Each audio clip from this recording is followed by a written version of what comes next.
ça part du terrain, c'est souvent beaucoup plus adapté que si ça part du sommet. L'acte 2 de ce quinquennat est celui des territoires, de tous les territoires, de toutes les communes.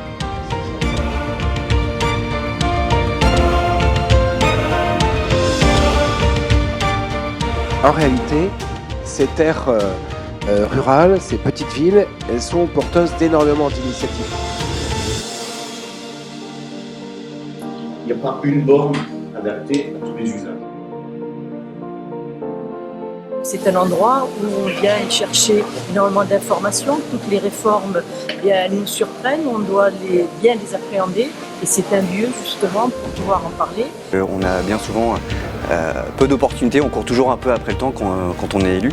Et là, l'intérêt, c'est de pouvoir déjà échanger nos propres expériences avec nos collègues maires d'autres régions, partager des initiatives innovantes.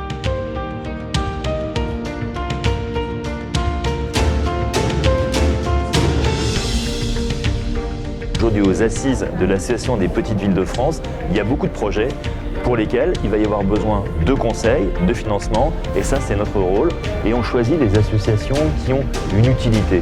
Et aujourd'hui, à ces assises, on voit qu'il y a de nombreux maires qui sont venus. Ça veut dire qu'elle a de l'écoute, c'est qu'elle a de la valeur ajoutée, c'est qu'elle est un partenaire fiable et respecté.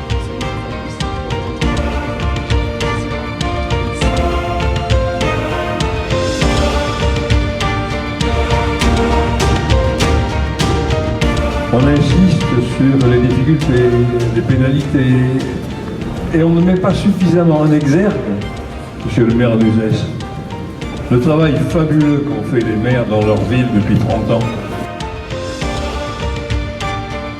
Nous l'avons vu dans la difficulté de l'automne et de l'hiver dernier. Au fond, les maires, c'est vous qui avez tenu la République. C'est une grande réussite.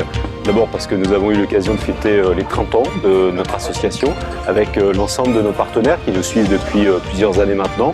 Et puis d'avoir des visites qui comptent, d'abord celle du Premier ministre et celle du Président du Sénat qui ont rappelé, chacun à leur façon, l'attention qu'ils portaient aux petites villes de France.